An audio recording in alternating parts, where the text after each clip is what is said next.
Hey guys, Ryan here. Welcome to another week of youth group on Zoom. And we really spent the last few weeks bouncing around a variety of topics, but I wanted to change it up this week because watching me talk for 20 minutes on a stream feed on Zoom can get repetitive at times and might be hard to follow sometimes. And I like to change things up to try and be as impactful as possible and be as engaging as possible with you guys.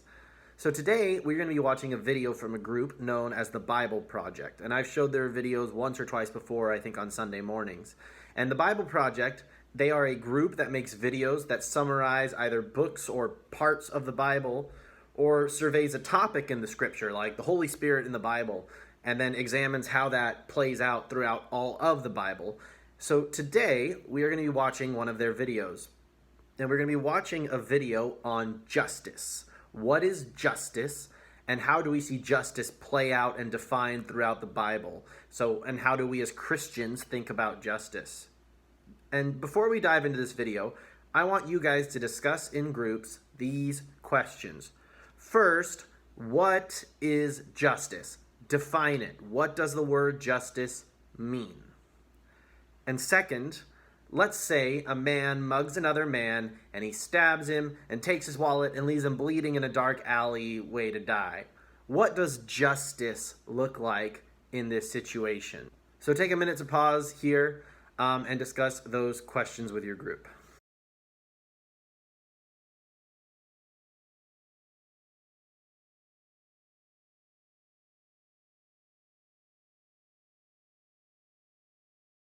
All right. Well, I think for the average person, maybe you said this in your groups, maybe you didn't, but I think for most people, the most common things that pops into our heads when we talk about justice is a criminal or someone bad getting what they deserved, getting the punishment they deserve. For example, in your second question, if a man mugs the other man, stabs them, takes their wallet, justice would mean they go to jail for 5 years because they did something wrong. They're punished for their action. And if you said something like that, then I would say, you are right. That is justice, but there is a lot more to biblical justice than just that. Because that is an example of retributive justice. And you can almost think of it as revenge justice in the sense of making sure someone who does something evil gets something done back at them or is punished in some way. And that's a version of justice, retributive justice. And that is valid, but it's actually only a very small part of the Bible's view on justice, which is a lot bigger than just evil being punished. And as we will see in this video we're about to watch, the Bible's biggest focus on justice is not retributive justice or punishing people for doing wrong. The Bible's biggest focus of justice is restorative justice.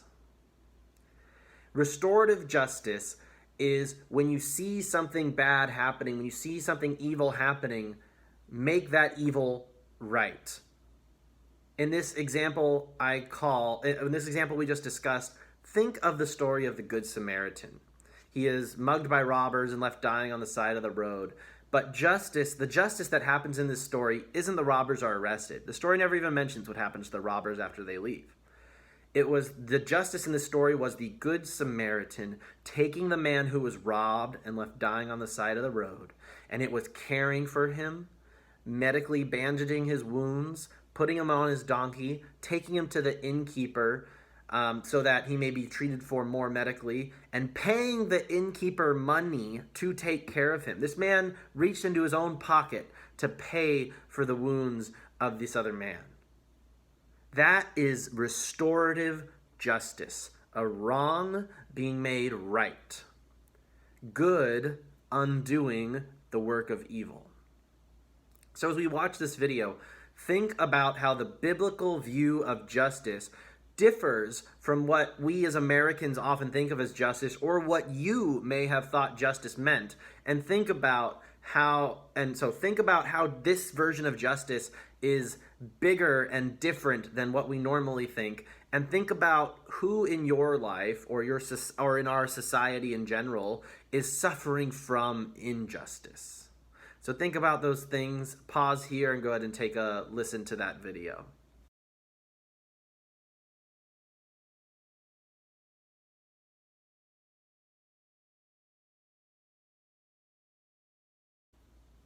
All right, so that was a lot, I know, and we are going to recap the video now. I'm going to walk through certain parts of the video to help us understand better what does the word justice mean, and to make sure we're understanding what this video is saying. So in this part of the video, they talked about how all people are made in the image of God, and that our identities are based on the image of God. And then it goes on to say this.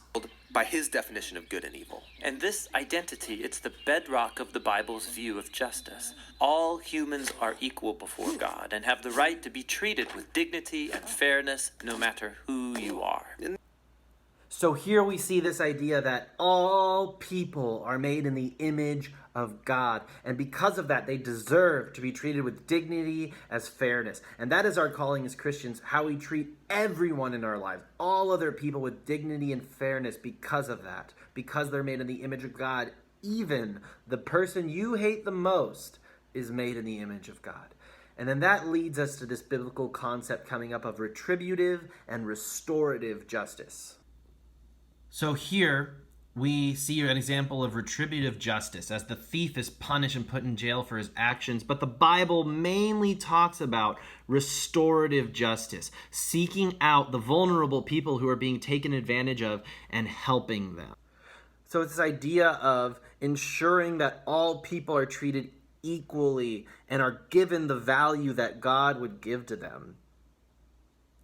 And it can involve punishing people who are being evil and stop them from doing it again. But more important, it's fighting the evil that is imposed upon others. And that's what we saw at the end of the clip, as the justice was unequal. People were below other people, and seeking out justice meant righting the playing field so that people were on the same level that they were in the video.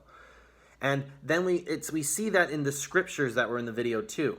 So as we see in the video, it talked about Proverbs 31, 8-9, and it talks about how bringing about justice, bringing about just righteousness is something that we're called to do as Christians. But note that when it talks about bringing about what is just, bringing about righteousness, it doesn't say find the people who are oppressing or hurting other people and throw them in jail. It says to bring about justice and righteousness, we are to open your mouth to speak for those who can't speak for themselves. For those who don't have a voice, give them a voice. Stand up for those who are being oppressed or on the margins, or those who are hurt in our society. Maybe that's the student being bullied at your school by all the other students. Maybe that's people who have been treated unfairly by our American system, who are experiencing social injustice and social inequality.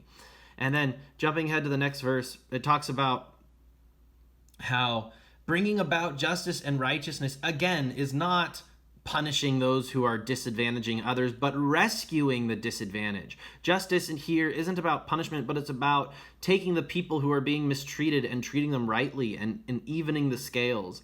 And it says, don't tolerate oppression towards the immigrant, the orphan, the widow, any of these groups that are people without power. Those people are not to be mistreated, but are to be cared for and rescued and protected for in God's view of justice. And then moving on to the last verse, we see that God is a God who holds up justice. And it doesn't even mention punishing the wicked. It just mentions stopping those who are evil. But it talks about how God is a God who is giving food to the hungry, who sets the prisoners free. And he loves those who are righteous and who do justice in this way. That is who God is. That is what justice of God looks like. The justice of God looks like providing for those who are hurt, giving food to the hungry, and freeing the prisoners, as well as thwarting the way of the wicked. But primarily who God is someone who stands up for these people.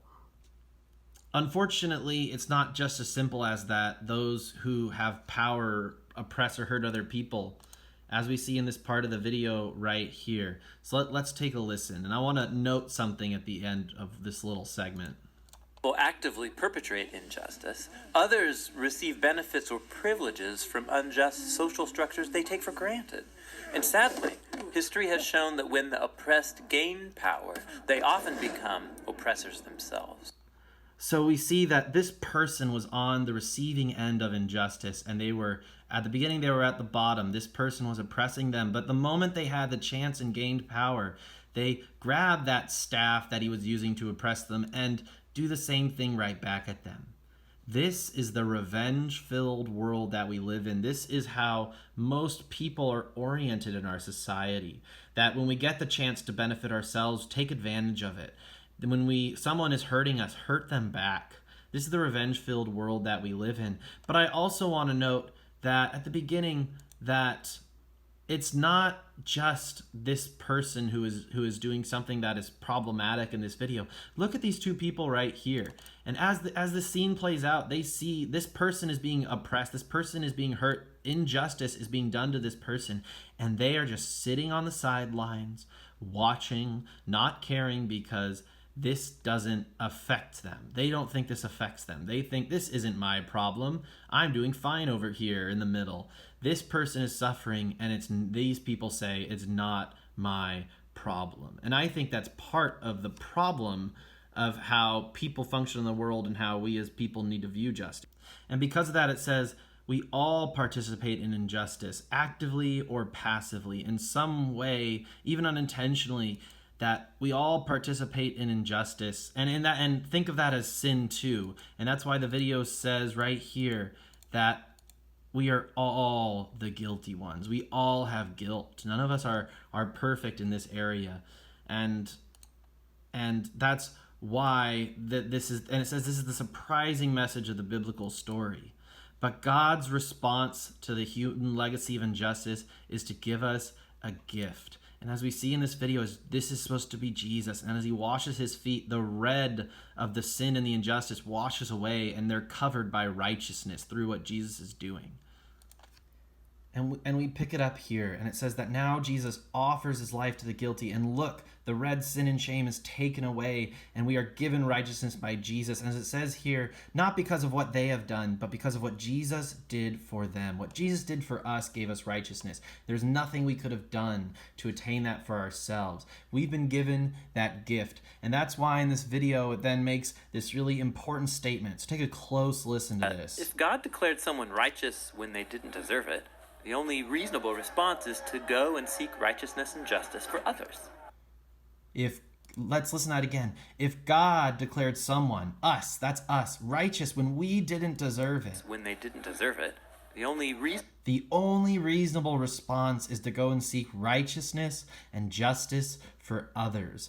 Seeking restorative justice for others. Take a listen to this. The reasonable response is to go and seek righteousness and justice for others. This is a radical way of life, and it's not always convenient or easy. It's courageously making other people's problems my problems. It's courageously making other people's problems my problems. And thinking about that statement we just made, thinking about what restorative justice, what justice and righteousness truly means. It's courageously making other people's problems my problems. And if that is the case, then when we see someone being bullied, it is not good enough to just not join in. If we see someone being bullied, it's not good enough to not bully them.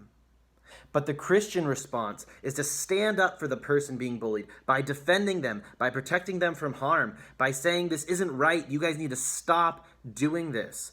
Otherwise, if we don't do that, if we see someone being bullied and we just ignore the problem, we are those two people sitting in the middle earlier in the video. We are those two people watching that person push the staff down to oppress the other person. And we are doing nothing about it, and we are guilty by our inaction of allowing injustice to happen. Similarly, when we see racism happening in our society, in your school, it's not good enough to not be racist. When we see racism happening, it's not good enough to not be racist. But the Christian response is to fight racism, to stand up for those who are being treated wrong in that way, and to advocate for those who are stereotyped or marginalized in our society by being actively anti-racist, by supporting those people who are being mistreated in that way, and in that way enacting restorative justice. When we see racism, it's not good enough to not be racist. We must be actively anti-racist and stand up for people who are being treated wrongly.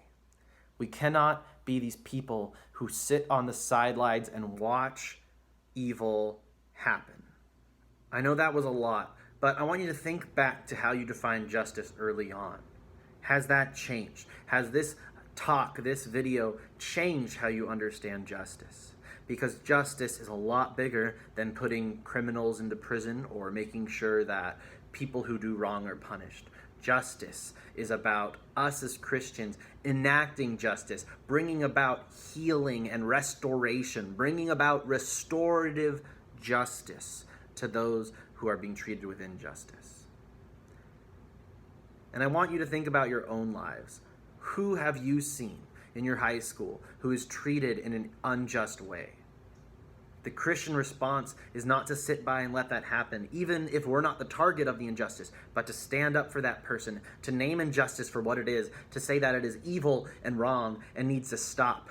Because we've been given a gift of righteousness and by Jesus. We've been cleansed of our sin. And because we've been given a gift we don't deserve, we've been given the righteousness we don't deserve, we must now go and live giving the righteousness that we didn't deserve and giving it to people who also didn't deserve it.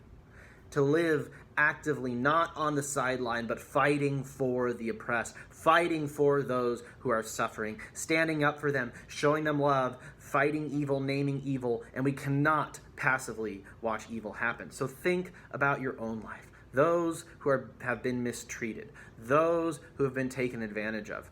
Maybe, again, a student in school is being bullied. Maybe you've been treating your own sibling unfairly. Maybe there's something in your behavior that you need to change. And maybe you need to make a more active role in standing up against evil and standing up against negativity and anger and fighting and hatred when it happens. Because we cannot live into that world model of getting revenge, like that guy who got revenge back on his oppressor. That's not how we are to live.